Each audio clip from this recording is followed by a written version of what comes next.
Dioxide मिलती है। In class 9th we had talked about stomata. Class 9th में हम स्टोमेटा की बात कर चुके हैं, which are tiny pores present on the surface of the leaves, जो कि बहुत छोटे छोटे कुछ पोर होते हैं जो लीव के सरफेस पे मिलते हैं, और ज्यादातर केसेस में ये नीचे वाले सरफेस में मिलते हैं। ठीक है। Massive amounts of gaseous exchange take place in the leaves through these pores for the purpose of photosynthesis. Massive amount का मतलब एक बड़ी क्वांटिटी में यहां से गैसियस एक्सचेंज होता है। गैसियस एक्सचेंज मतलब कार्बन डाइऑक्साइड लीव के अंदर जाएगी और वहां से ऑक्सीजन बाहर जाएगी। ठीक है। ये फोटोसिंथेसिस के लिए बहुत जरूरी है। But it is important to note here the exchange of gases occur across the surface of the stems, roots and leaves as well, since large amount of water can also be lost through these stomata. The plant closes these pores when it does not need carbon dioxide for photosynthesis. उसने यहाँ पर बताया है कि जब हम बात कर रहे हैं अगर प्लांट्स की, तो प्लांट्स में जितनी कार्बन डाइऑक्साइड जरूरी है उतना ही जरूरी है पानी। तो पता चला कार्बन डाइऑक्साइड हमने इकट्ठा करने के लिए जो स्टोमेटा थे उन्हें ओपन कर दिया, उसी टाइम पर क्या हुआ, जो वाटर था वो वाटर वेपर बन के निकल गया उसमें से। ठीक, तो पानी की कमी हो जाएगी अब प्लांट के अंदर, और उस केस में उसका जो काम था वो शायद ठीक तरीके से पूरा ना हो पाए, फोटोसिंथेसिस वाला। आगे दे रखा है, The opening and closing of the pore is a function of guard cell. ये जो opening है और ये जो closing है, तो ये opening closing कहां से आती है, ये guard cell से आती है। ठीक है, चलिए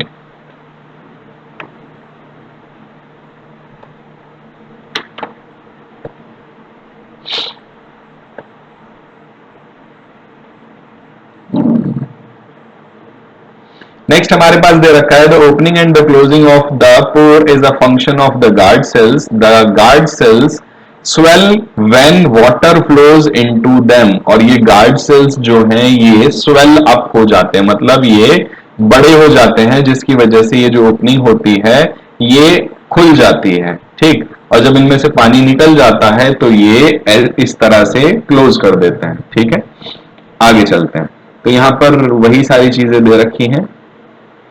नेक्स्ट कुछ एक्टिविटी की बात करी है इन्होंने। कौन सी एक्टिविटी है, यहाँ पर इन्होंने एक पोटेशियम हाइड्रोक्साइड रखा है इस वॉच ग्लास में। ठीक है, और इस पूरे जार को इन्होंने कवर कर दिया है, प्लांट को कवर कर दिया है। देखिए क्या दे रखा है, take 2 healthy potted plant which are nearly the same size, दोनों के दोनों एक ही साइज के हैं। ठीक है, keep them in a dark room for 3 days, दोनों को आपने 3 दिन के लिए डार्क रूम में रख दिया। Now place each plant on separate glass plates, दोनों को अलग अलग ग्लास प्लेट्स पे रख दीजिए। ठीक है, place watch glass containing potassium hydroxide by the side of one of the plants, एक में पोटेशियम हाइड्रोक्साइड रख दी KOH, दूसरे में the potassium hydroxide is used to absorb carbon dioxide. तो यहां पर क्या होगा, एक जो पोटेशियम हाइड्रोक्साइड होगी वो कार्बन डाइऑक्साइड को एब्जॉर्ब कर लेगा। ठीक है, cover both plants with separate bell jars as shown in the figure, जैसे कि इसमें यहां दिखा रखा है। ठीक है, use vaseline to seal the bottom of the jars to the glass plates so that the setup is air tight. इसकी सीलिंग बता रखी है कि इस तरह से सील कर दीजिए इसे ताकि ये नियरली एयर टाइट हो जाए। Keep the plants in sunlight for about 2 hours। अब क्या करें, आप इसे सनलाइट में रख दीजिए 2 घंटे के लिए दोनों को। Pluck a leaf from each plant and check for the presence of starch as in the above activity.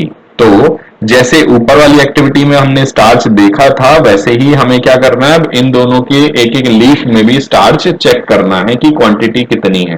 ठीक है, do both the leaves show the presence of the same amount of starch, क्या दोनों के leaf में जो starch था वो same quantity में मिला? नहीं, ऐसा नहीं होगा। क्यों नहीं हुआ, क्योंकि ये जो पोटेशियम हाइड्रोक्साइड है इसने कार्बन डाइऑक्साइड को कर लिया एब्जॉर्ब, ये कार्बन डाइऑक्साइड के साथ रिएक्ट हो गई, पहले वाले बेल जार के अंदर कार्बन डाइऑक्साइड की कमी हो गई, जिसकी वजह से क्या हुआ, जिसकी वजह से ये अपना फोटोसिंथेसिस का प्रोसेस ठीक से पूरा नहीं कर पाया।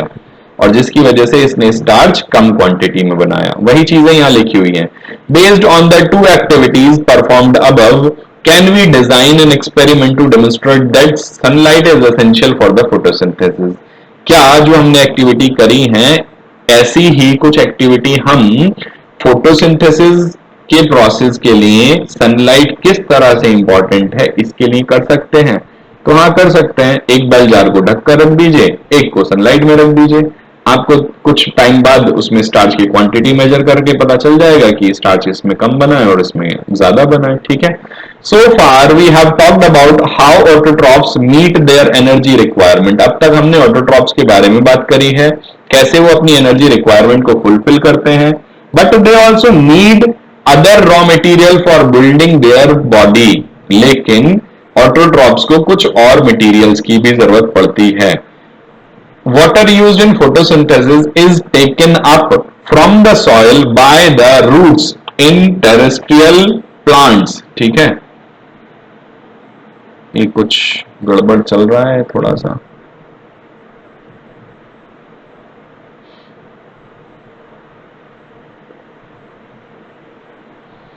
ठीक है, तो जो वाटर मिलता है वो हमें प्लांट से मिलता है और प्लांट्स की रूट से मिलता है।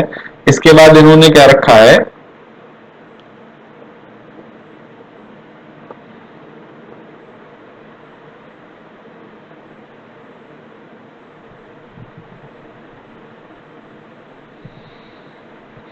तो हमने एक बार पीछे पढ़ा था फ्लोएम और जाइलम के बारे में। तो फ्लोएम क्या करेगा, बाकी मिनरल्स और जितने भी फूड पार्टिकल्स होंगे उनके ट्रांसपोर्टेशन में हेल्प करता है। और जो जाइलम होता है, जाइलम जड़ों से जल लेकर आता है। ये हमने बात करी थी पीछे, जा से जड़, जा से जल, जा से जाइलम। ठीक है, तो जाइलम क्या करेगा, जाइलम वाटर लेकर आएगा और वाटर कहां से मिलेगा, रूट से मिलेगा। ठीक है, दूसरा दे रखा है other materials like nitrogen, phosphorus, iron and magnesium are taken up from the soil। Nitrogen हुआ, फास्फोरस हुआ, आयरन हुआ, मैग्नीशियम हुआ, ये भी सब कहां से मिलेगा, हमें सॉइल से ही मिलेगा। Nitrogen is an essential element used in the synthesis of proteins and other compounds.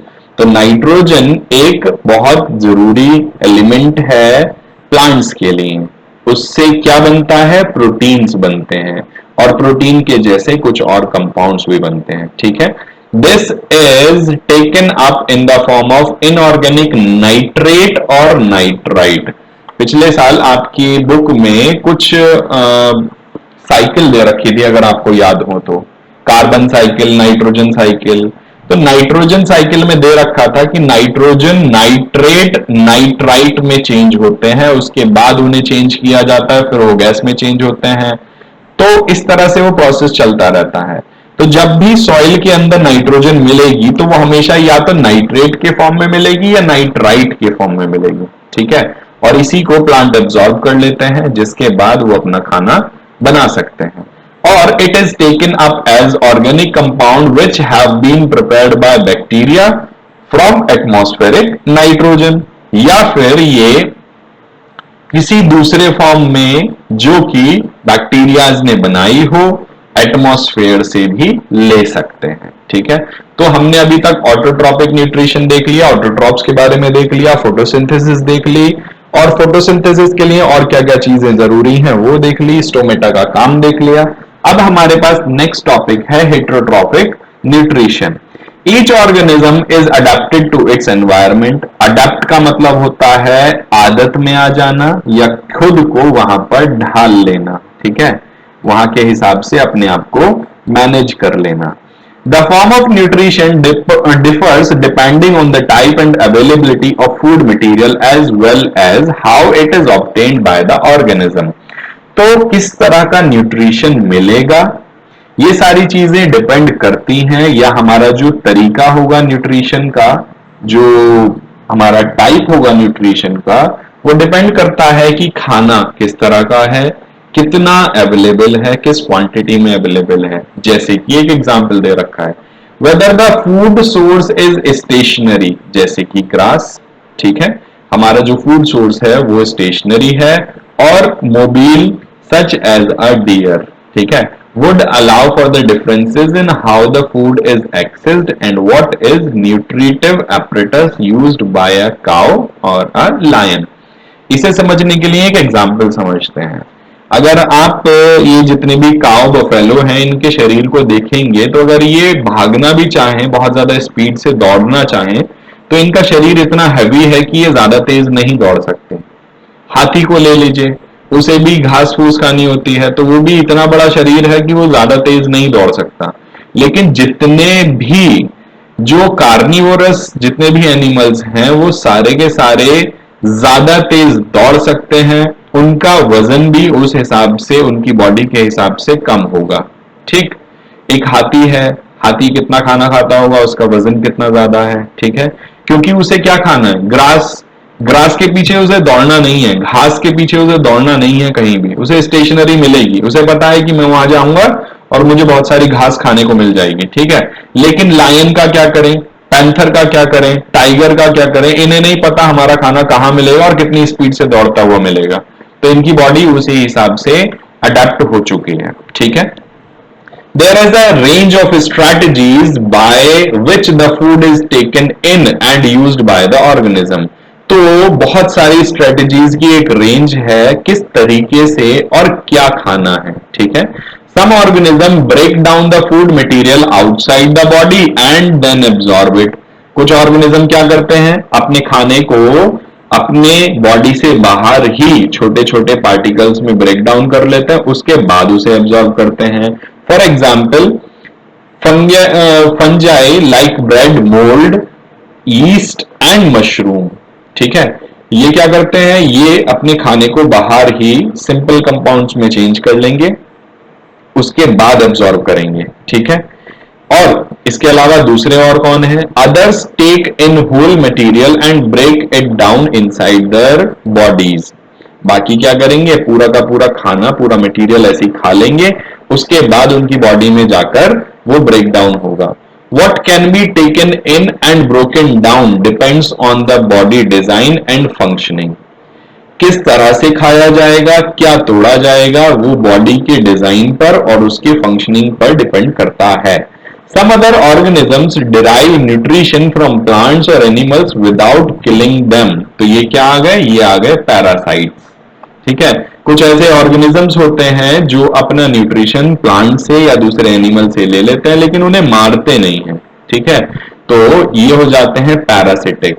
This parasitic nutritive strategy is used by a variety of organism like cuscuta, जिसे अमरबेल बोलते हैं, ticks, lice, leeches and tapeworms. इनके बारे में हम बात कर चुके हैं. और इस तरह का जो हमारे पास जो न्यूट्रिशन होता है उसे पैरासिटिक न्यूट्रिशन बोलते हैं, जो कि ये पैरासाइट होते हैं. ठीक है, इसके बाद हमारे पास है अमीबा वाला case. How do organism obtain their nutrition since the food and the way it is obtained differ. क्या खाना है, कैसे खाना है, दोनों चीजें अलग हैं. ठीक है, पर्सन टू पर्सन या ऑर्गेनिज्म टू ऑर्गेनिज्म डिफर करेंगे. The digestive system is different in various organism. तो सबका डाइजेस्टिव सिस्टम भी अलग अलग होगा. जैसे in single cell organism the food may be taken in by the entire surface, but as the complexity of the organism increases different parts become specialised to perform different function. Different different part क्या होंगे, different different functions के लिए उनके पास अपने अपने sales होंगे, specialised sales होंगे. ठीक है, क्योंकि बड़ा ऑर्गेनिज्म है, बहुत सारे सेल्स हैं, तो हर एक ऑर्गन का अपना एक स्पेसिफाइड काम है. आगे दे रखा है, for example amoeba takes in food using temporary fingers like extension of the cell surface which fuse over the food particle forming a food vacuole. तो यहां दे रखा है, कुछ अपने इसने सीडोपोडिया बनाए और फूड पार्टिकल के ऊपर से दोनों जुड़ गए. अब ये पूरा का पूरा एक फूड वैक्यूल की तरह अंदर स्पेस बन गया, और क्या करेगा, ये पूरे के पूरे जो फूड पार्टिकल है उसको डाइजेस्ट कर जाएगा. जितनी भी चीजें होंगी, कुछ अगर बचा होगा तो उसे बाद में किसी भी सरफेस से बाहर निकाल दिया जाएगा. सिंगल सेल है, कोई टेंशन वाली बात ही नहीं है. आगे दे रखा है, Inside the food vacuole, complex substances are broken down into simpler ones, which then diffuse into cytoplasm. बाद में फूड पार्टिकल जो सिंपल फॉर्म में आया था उसे साइटोप्लाज्म में मिला दिया जाएगा. नेक्स्ट दे रखा है the remain undigested material is moved to the surface of the cell and thrown out in paramecium, which is also a unicellular organism. The cell has a definite shape and food is taken in at a specific spot. तो amoeba में तो कहीं से भी जहां food दिखाई देगा उसके सीडोपोडिया वहीं बनेंगे और उसे खा लिया जाएगा. लेकिन पैरामीशियम में क्या है, पैरामीशियम का एक पर्टिकुलर स्पॉट है, वहीं से वो खाना खाएगा. ठीक है. Food is moved to this spot, खाने को उस स्पॉट तक लेकर जाया जाएगा by the movement of cilia. Cilia क्या होता है, वो जो थ्रेड लाइक स्ट्रक्चर्स होते हैं उसे सीलिया बोलते हैं. ठीक है. Which cover the entire surface of the cell, जिससे सेल का पूरा सरफेस ढका होता है. आगे दे रखा है न्यूट्रिशन इन ह्यूमन बींग्स, इंसानों में खाना कैसे मतलब खाया जाता है, कैसे पचाया जाता है. ये बहुत काम का टॉपिक है, इसमें से हर साल बहुत सारे क्वेश्चंस पूछे जाते हैं. ठीक, तो चलिए आगे पढ़ते हैं. The alimentary canal, alimentary canal की स्पेलिंग देख लीजिए, ज्यादातर बच्चे इसे ई से लिखते हैं. Alimentary canal is basically a long tube extending from mouth to the anus. इसके बारे में हमने बात करी थी पीपीटी में. एलिमेंट्री कैनाल क्या होता है, माउथ से शुरू होता है और एनस पे खत्म हो जाता है. We can see that the tube has different part. In figure 6.6 में आपको देखने को मिलेगा कि इस ट्यूब के बहुत अलग अलग हिस्से भी हैं. Various regions are specialized to perform different function. हर एक रीजन का या अलग अलग रीजन के कुछ स्पेशलाइज्ड फंक्शन है, तो उनके अपने अपने काम है. What happens to the food once it enters our body? उस खाने का क्या होता है जो हम खा लेते हैं, उसके बाद उसमें क्या क्या चीजें होती हैं. We shall discuss this process here. आप इस वाले खाने को या इस वाले जो खाना खाने का जो प्रोसेस है उसके साथ क्या क्या चीजें होती हैं, कैसे होती हैं, वो इस सेक्शन में पढ़ने को मिलेगा. ठीक है. तो देखिए यहाँ पर फिगर 6.6 की बात हो रही थी, तो ये फिगर माउथ. ठीक है, इसे हम बकल कैविटी भी बोलते हैं. ये ऊपर आपकी नेसल कैविटी है या नेसल पैसेज है. तो आपका जो माउथ है और नोज है दोनों एक साथ यहाँ आकर जुड़ जाता है. इसीलिए जब कुछ स्पाइसी आप खाते हैं ना, तो उसके बाद से नाक में से भी पानी चलने लगता है, आंखों में से भी पानी चलने लगता है. ठीक, क्योंकि ये सारी चीजें एक दूसरे से कनेक्टेड है. ये ईसोफेगस है, ऊपर से नीचे तक आया, स्टमक में जुड़ेगा. स्टमक में जुड़ने के बाद ये पहुंचेगा नीचे, स्मॉल इंटेस्टाइन में पहुंचेगा. स्मॉल इंटेस्टाइन में सब कुछ खत्म होने के बाद पहुंचेगा ये लार्ज इंटेस्टाइन में. लार्ज इंटेस्टाइन में सब कुछ डाइजेशन करने के बाद एनस से बाहर निकाल दिया जाएगा. ठीक है. चलिए, अब इस वाले हिस्से में बहुत सारे इंपॉर्टेंट क्वेश्चंस हैं, तो ध्यान से जहां जहां मैं मार्क कर रहा हूं वहां मार्क आप कर सकते हैं. We eat various types of food which has to pass through the same digestive tract. आप कुछ भी खाइए, डाइजेशन का ट्रैक तो एक ही है. ठीक है. Naturally the food has to be processed to generate particles which are small and of the same texture. जितना भी खाना हम खाते हैं तो उसमें से कुछ जितने भी पार्टिकल्स होते हैं, उन पार्टिकल्स को अगर वो स्मॉल नहीं है तो उनको स्मॉल बनाया जाता है, सबको एक जैसा किया जाता है, उसके बाद ही हम उसे डाइजेस्ट कर पाएंगे. ठीक है. This is achieved by crushing the food with our teeth. तो सबसे पहला काम होता है माउथ में या बकल कैविटी में, जहां पर आपके खाने को छोटे छोटे पार्टिकल्स में तोड़ा जाता है. आपके टीथ इस काम को करते हैं और उसमें टंग का भी अपना रोल होता है. आपकी टंग, तो टंग क्या करेगी, उसे बार बार इधर से उधर पलटती रहती है खाने को. ठीक है, ताकि वो अच्छे से ग्राइंड हो जाए. Since the lining of the canal is soft, ये जो ईसोफेगस की लाइनिंग है मतलब बाउंड्रीज जो है वो बहुत ज्यादा सॉफ्ट है. The food is also wetted to make its passage smooth. तो जो फूड है उसको बहुत ज्यादा उसमें सलाइवा मिलाकर उसे बहुत ज्यादा गीला कर दिया जाता है, ताकि जो पैसेज है वो आराम से हो सके, वो आराम से नीचे जा सके. When we eat something, we like our mouth waters. जब हम कुछ खाते हैं, जैसे अभी मोमोज की बात हो जाए, ठीक, अब मोमोज वो चटनी के साथ गरम गरम उसमें से खुशबू आ रही हो तो अपने आप मुंह में पानी आ जाएगा। ठीक, तो ये पानी जो है ना ये सलाइवा है। This is actually not only water but a fluid called saliva. ठीक है, अब ये जो पानी आया है ये सिर्फ एक फ्लूइड या सिर्फ पानी नहीं है, इसे हम सलाइवा बोलते हैं। ठीक है, तो अब सलाइवा क्या है, सलाइवा में क्या क्या होता है, सलाइवा कहां से मिलता है, सब पढ़ने वाले हैं। ठीक है, सलाइवा मिलता है हमें सलाइवरी ग्लैंड से। सलाइवरी ग्लैंड हमारे माउथ या बकल कैविटी में प्रेजेंट होते हैं, जिसकी बात हम कल कर चुके थे या पहले कर चुके थे। आपके दोनों जबड़ों के दोनों तरफ आपको कुछ ग्लैंड्स मिल जाएंगे, ये सब के सब सलाइवरी ग्लैंड्स होते हैं। ठीक है, another aspect of the food we ingest is its complex nature. दूसरी चीज जो काम की है वो ये है कि जो खाना हम खाते हैं वो कॉम्प्लेक्स होता है। कॉम्प्लेक्स का मतलब यहां पर क्या है, उसके अंदर जो मॉलिक्यूल्स हैं, जो उसके अंदर कंपाउंड है, वो दो या दो से ज्यादा चीजों से मिलकर बने हुए हैं। तो उसे क्या करना पड़ेगा, उसे छोटे छोटे मॉलिक्यूल्स में तोड़ना पड़ेगा। If it is to be absorbed, अगर इसे एब्जॉर्ब करना है from the alimentary canal, it has to be broken into smaller molecules, उसे छोटे छोटे मॉलिक्यूल्स में तोड़ना पड़ेगा। This is done with the help of biological catalyst called enzymes. तो हमारे माउथ में भी कुछ एंजाइम्स प्रेजेंट होते हैं जिनका काम होता है बड़े कॉम्प्लेक्स मॉलिक्यूल को छोटे मॉलिक्यूल्स में तोड़ना। इसका मतलब क्या है, C6H12O6 को तोड़कर कार्बन डाइऑक्साइड बनाना, पानी बनाना, ऑक्सीजन बनाना। ठीक है, तो जो बड़ा मॉलिक्यूल था वो था कार्बोहाइड्रेट या जिसे ग्लूकोज भी बोलते हैं। इससे क्या बनेगा, इससे कार्बन डाइऑक्साइड, ऑक्सीजन और पानी मतलब वाटर और इसके साथ एनर्जी।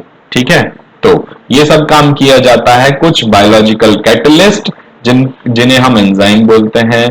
कैटलिस्ट का मतलब होता है एक ऐसा सब्सटेंस जो किसी भी प्रोसेस को तेज कर सकता है या स्लो कर सकता है। कैटलिस्ट दो तरह के होते हैं, एक होते हैं प्रमोटर, दूसरे होते हैं इनहिबिटर। ठीक है, कैटलिस्ट दो तरह के होते हैं, ये केमिकल्स होते हैं बेसिकली। अब देखिए, the saliva contains an enzyme called salivary amylase. पहला एंजाइम हमें मिल गया, क्या है ये, salivary amylase, that breaks down starch into simpler sugar. ठीक है, स्टार्च को किस में तोड़ता है, सिंपल शुगर में तोड़ता है। कौन, सलाइवरी एमाइलेज। कहां से मिलता है, सलाइवरी ग्लैंड से। आगे चलते हैं, क्वेश्चन ये भी पूछा जा सकता है कि कौन सा ऐसा फूड कंपोनेंट है जिसका डाइजेशन आपके माउथ में शुरू हो जाता है, तो शुगर का। ठीक है, स्टार्च से शुगर, सिंपल शुगर, स्टार्च भी एक शुगर है। ठीक है, और सिंपल शुगर मतलब उसके simple molecules. Next, the food is mixed thoroughly with saliva and moved around the mouth while chewing by the muscular tongue. हमने ये बात कर ली है। It is necessary to move the food in a regulated manner along the digestive tube so that it can be processed properly in each part. अब food को धीरे धीरे नीचे भेजा जाता है ताकि वो प्रोसेस हो सके हर एक चीज में। The lining of the canal has muscles that contract rhythmically in order to push the food forward. These peristaltic movement occur all along the gut. Gut का मतलब ये जो हिस्सा है, ईसोफेगस का दूसरा नाम है गट। ठीक है, अब देखिए, हम पहले भी बात कर चुके हैं इसके बारे में, आपको दोबारा बता दें, हर एक जगह पर फिंगर लाइक प्रोजेक्शंस होंगे। ठीक है, कुछ इस तरह की प्रोजेक्शंस होंगे दोनों तरफ से, इधर से भी होंगे, इधर से भी होंगे। मैंने तो बीच में स्पेस बना दिया है लेकिन स्पेस नहीं होता है, ये पूरी फूड पाइप होगी। ठीक है, ये सीलिया लाइक स्ट्रक्चर है, एकदम इंडिपेंडेंट है, ये एकदम लूज है। फूड पार्टिकल आएगा तो उसे नीचे की तरफ शिफ्ट किया जाएगा। ठीक है, उसे नीचे नीचे नीचे भेजते रहेंगे हर एक जितने भी सीलिया हैं। तो मैंने पहले भी बताया है, अगर आप शीर्षासन मतलब आपका सर नीचे आपके पैर ऊपर, अगर आप ऐसे करके भी अगर चने या कोई भी चीज खाना चाहेंगे तो वो आपके पेट में ही जाएगी। ठीक है, बस बहुत सारी चीजें ऐसी हैं जो ट्राई नहीं करनी चाहिए। आप चने खा सकते हैं, अगर आप खाएंगे तो वो पेट में ही पहुंचेंगे। प्रॉब्लम क्या होती है, मम्मी पापा क्यों मना करते हैं? मम्मी पापा इसलिए मना करते हैं कि कई बार जो स्टमक है, ये जो स्टमक है, इसमें बहुत सारा एसिड यहाँ भरा हुआ होता है, HCl होता है यहाँ पर, और भी डाइजेस्टिव जूसेस होते हैं, ये हर टाइम भरा रहता है इसमें, ये समझ लीजिए। पेट में कई बार ऐसा लगता है जैसे बोतल को इधर से उधर घुमाओ तो तब पानी टकराता है ना, उसकी आवाज आती है, तो वो आवाज यहीं से आ रही होती है, स्टमक में से। इसमें हर टाइम कुछ ना कुछ भरा रहता है, ठीक। हर टाइम यहां से ये स्टोरेज है, जो भी आप खा रहे हैं सबसे पहले यहां जाकर स्टमक में स्टोर हो रहा है, उसके बाद धीरे धीरे वो नीचे वाले स्मॉल इंटेस्टाइन में पहुंचेगा। धीरे धीरे यहां से जो ओपनिंग होती है स्मॉल इंटेस्टाइन की, बहुत ज्यादा नैरो होती है, ठीक है। चलिए आगे चलते हैं। नेक्स्ट दे रखा है, from the mouth the food is taken to the stomach through the food pipe और द ईसोफेगस। आपके माउथ से खाने को स्टमक में लेकर जाया जाता है फूड पाइप या ईसोफेगस से। The stomach is a large organ which expands when food enters it. जब आपका पेट बहुत ज्यादा भर जाता है ना, तो ये स्टमक अपना साइज इंक्रीज कर लेता है, क्योंकि सारी चीजें जाकर यहीं भरी जाती हैं पहले, उसके बाद धीरे धीरे वो नीचे शिफ्ट होनी शुरू होंगी स्मॉल इंटेस्टाइन में। तो आपने ये भी देखा होगा कि खाना खाने के थोड़ी देर बाद, मतलब आधा घंटा 1 घंटे के बाद, थोड़ा पेट हमारा ठीक हो जाता है, सांस आने लगती है ना। ठूस ठूस के भर दिया था पहले, सांस आनी बंद हो गई थी, बड़ी मुश्किल से लंबी लंबी सांस ले पा रहे थे। लेकिन आधा घंटे बाद 1 घंटे बाद क्या होगा, वो जो खाना होगा वो यहां से नीचे स्मॉल इंटेस्टाइन में चला जाएगा, ठीक है। तो थोड़ा स्पेस बनेगा तो आपको सांस लेने में थोड़ी आसानी होगी। आगे दे रखा है, the muscular walls of the stomach help in mixing the food with thoroughly with more digestive juices. ठीक है, कुछ और नए डाइजेस्टिव जूसेस मिलाए जाएंगे स्टमक के अंदर। ठीक है, क्या क्या किया जाएगा वो इस पैराग्राफ में दे रखा है अच्छे से। The digestion in stomach is taken care by the gastric glands. कुछ गैस्ट्रिक ग्लैंड्स होते हैं, गैस्ट्रिक ग्लैंड्स का मतलब यहां पर डाइजेस्टिव ग्लैंड से है, जो डाइजेशन में हेल्प करते हैं। Present in the wall of the stomach, these release hydrochloric acid HCl। ये क्या रिलीज करते हैं? HCl। A protein digesting enzyme pepsin, दूसरी चीज। पहली HCl, दूसरा पेप्सिन, जो प्रोटीन को डाइजेस्ट करता है। कहां मिलता है? स्टमक में। तीसरी चीज है म्यूकस। ठीक है, हमने उसमें PPT में भी पढ़ा था ये सारी चीजें। The hydrochloric acid creates an acidic medium which facilitate the action of the enzyme pepsin। तो हाइड्रोक्लोरिक एसिड जो है वो एक एसिडिक मीडियम क्रिएट करता है, जिसकी वजह से हमारा जो पेप्सिन है वो अपना काम करना शुरू करता है। मतलब पेप्सिन को एक्टिवेट करने के लिए HCl की जरूरत पड़ती है। What other function do you think is served by the acid? आपको क्या लगता है एसिड और क्या क्या काम करता होगा? तो एसिड से जो हमारा खाना होता है वो डिसइंफेक्टेड हो जाता है, मतलब उसके अंदर कोई बैक्टीरिया वगैरह कुछ है, कुछ गंदगी है, तो वो खराब हो जाती, मतलब खत्म हो जाती है। ठीक है, अब कोई कहेगा सर कुछ भी खा लें इसका मतलब, फिर तो हम, है ना, वो तो HCl तो ठीक कर ही देगा। भैया HCl की अपनी कुछ लिमिटेशन है। ठीक, अब ऐसा नहीं कि कुछ भी खा लोगे HCl सब कुछ ठीक कर देगा। HCl जितनी क्वांटिटी में है उतना तो ठीक हो जाएगा, लेकिन बाकी तो बचा वो इन्फेक्शन कर देगा आपको।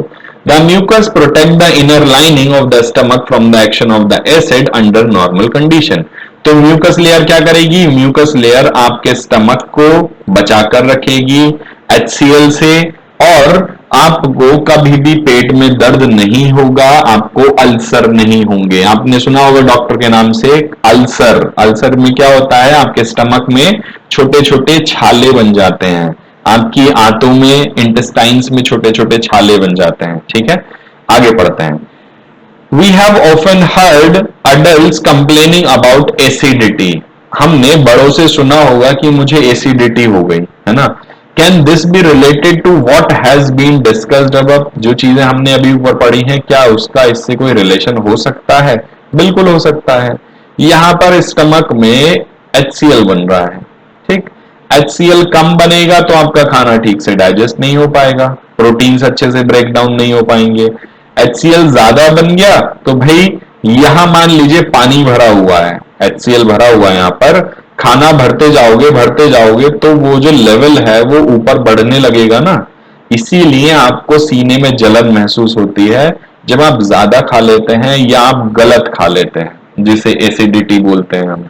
ठीक है, इनो उसमें सही काम करता है। क्यों काम करता है वो हम एसिड बेसिस सॉल्ट में डिस्कस करेंगे। ठीक है, the exit of food from the stomach is regulated by sphincter muscles. Sphincter muscle कौन सी मसल्स होती हैं? ऐसी मसल्स जो स्टमक से निकलने वाले खाने को रेगुलेट करती हैं, क्योंकि अब ये जो खाना है ये जाने वाला है स्मॉल इंटेस्टाइन में, और स्मॉल इंटेस्टाइन डायामीटर में स्मॉल होती हैं, इसी वजह से वहां पर जाम ना हो, कोई ट्रैफिक जाम न लगे, तो उन सब चीजों को वहां से बचाने के लिए स्फिंक्टर मसल खाने को रेगुलेट करती हैं कि चलो भाई तुम जाओ, अब रास्ता खाली हो गया, अच्छा तुम जाओ। ठीक है, फ्रॉम द स्टमक, स्टमक से the food now enters the small intestine. अब कहां पहुंचेगा? स्मॉल इंटेस्टाइन में पहुंचेगा।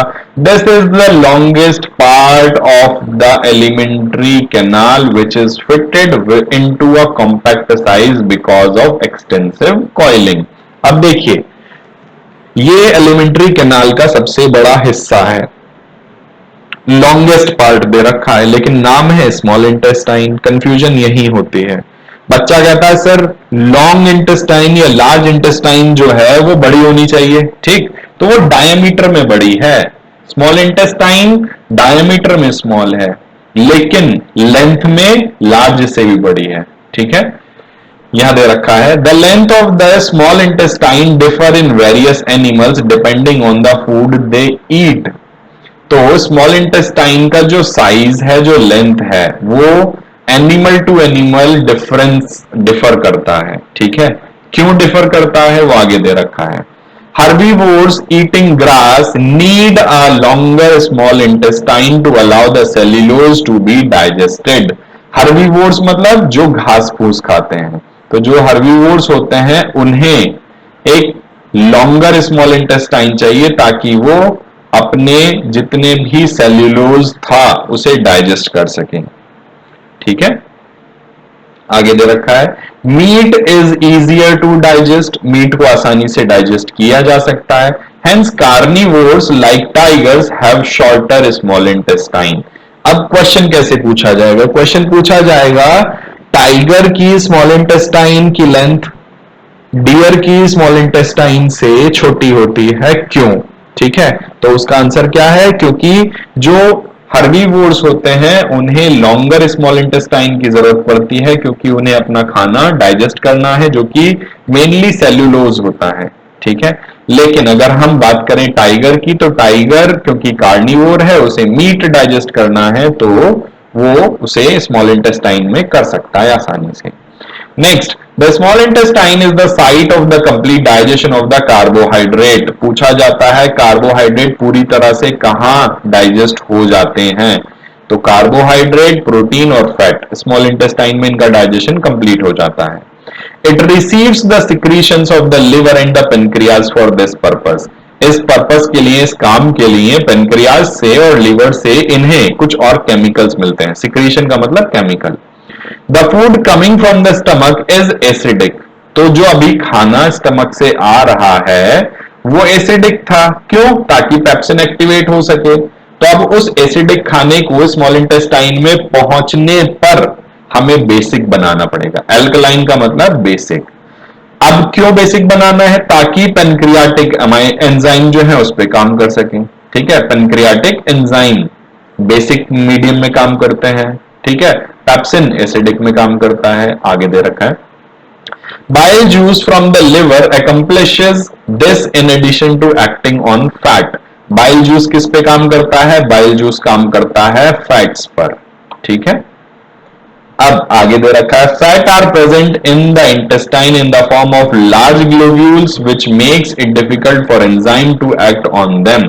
तो फैट मॉलिक्यूल जो होते हैं वो बड़े होते हैं, जिनकी वजह से ये एंजाइम इजीली उनके ऊपर काम नहीं कर पाते, इसीलिए फैट को डाइजेस्ट करने में थोड़ी दिक्कत आती है। Bile salt break down them into smaller globules increasing the efficiency of the enzyme action। ठीक है, तो फैट मॉलिक्यूल बड़े थे, तो अब उन्हें तोड़ने का काम किसका है? बाइल सॉल्ट का। ठीक है, उससे क्या होंगे? वो छोटे छोटे मॉलिक्यूल्स में टूट जाएंगे और एंजाइम अब उनके ऊपर अच्छे से काम कर पाएंगे। This is similar to emulsifying action of soaps on dirt. ठीक है, जो कि हम चैप्टर नंबर 4 में पढ़ चुके थे। तो ये क्या है? इमल्सिफाइंग एक्शन है सोप का। इमल्सिफाइंग एक्शन क्या होता है? वो फैट को तोड़ने का जो एक प्रोसेस होता है। ठीक है, आगे दे रखा है the pancreas secrete pancreatic juice which contain enzyme like trypsin, digesting protein and lipase for breaking down emulsified fat। तो फैट था पहले, उसे बाइल सॉल्ट ने तोड़ा, बाइल सॉल्ट ने तोड़कर छोटे छोटे ग्लोब्यूल्स में बनाया। ठीक है, अब वो जो हुआ है, जो छोटे ग्लोब्यूल्स हैं उन्हें इमल्सिफाइड बोला जा सकता है। उसके बाद वो पेनक्रियाज से जो जूसेस आए थे, तो जिसके अंदर ट्रिप्सिन था, अगर प्रोटीन होंगे तो ट्रिप्सिन डाइजेस्ट कर लेगा, लेकिन अगर जो फैट बचा हुआ है उस पे काम करेगा lipase. The walls of the small intestine contain glands which secrete intestinal juice. तो कुछ और ग्लैंड्स हैं जो स्मॉल इंटेस्टाइन में प्रेजेंट होते हैं, जिसमें से इंटेस्टिनल जूस आता है।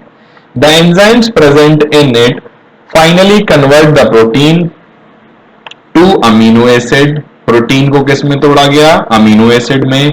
Complex carbohydrates into glucose and fat into fatty acid and glycerol. ठीक है, तो ये बता रखा है कन्वर्जन किस किस का हुआ, क्योंकि हमने यहां पढ़ा था स्मॉल इंटेस्टाइन में कार्बोहाइड्रेट, प्रोटीन और फैट का डाइजेशन कंप्लीट हो जाता है। तो कार्बोहाइड्रेट जो टूटेंगे वो ग्लूकोज में टूट जाएंगे, प्रोटीन जो टूटेंगे वो अमीनो एसिड में, और जो फैट टूटेंगे वो किस में? ग्लाइसरोल में या फैटी एसिड में। ठीक है, नेक्स्ट यहां दे रखा है digested food is taken up by the walls of the intestine. जो भी खाना पच गया है, डाइजेस्ट हो गया है, अब वो जो इंटेस्टाइन है वो उसे एब्जॉर्ब करने का काम शुरू करेंगे, आगे बढ़ाने का काम शुरू करेंगे। The inner lining of the small intestine has numerous finger like projections called villi which increases the surface area for absorption. तो अब क्या होगा? कुछ फिंगर लाइक प्रोजेक्शंस हैं जिन्हें हम विली बोलते हैं, उससे सरफेस एरिया बढ़ जाएगा, एब्जॉर्प्शन ज्यादा होगा और जो हमारा डाइजेशन है वो तेज हो जाएगा। The villi are rich supplied with blood vessels which take the absorb food to each and every cell of the body. अब ब्लड क्या करेगा? उस खाने को उठाकर लेके जाएगा हर एक सेल के पास, हर एक टिश्यू के पास, जहां से बाद में एनर्जी मिलेगी, कुछ नए टिश्यूज बनाए जाएंगे, पुराने टिश्यूज की रिपेयर होगी। ठीक है, the unabsorbed food is sent into the large intestine where its wall absorb more water from this material. Large intestine क्या करेगी? वाटर एब्जॉर्प्शन का काम करेगी। The rest of the materials is removed from the body via the anus. Anus के through जितना भी waste material है सबको बाहर निकाल दिया जाएगा। The exit of this waste material is regulated by anal sphincter muscles। ठीक है, ये दूसरी तरह की स्फिंक्टर मसल्स हैं जो वहां पर कंट्रोल करेंगी। ठीक है, नेक्स्ट यहां दे रखा है डेंटल कैरीज क्या होती हैं। डेंटल कैरीज मतलब जिसे आप कहते हैं कि दांतों में कीड़ा लग गया, है ना।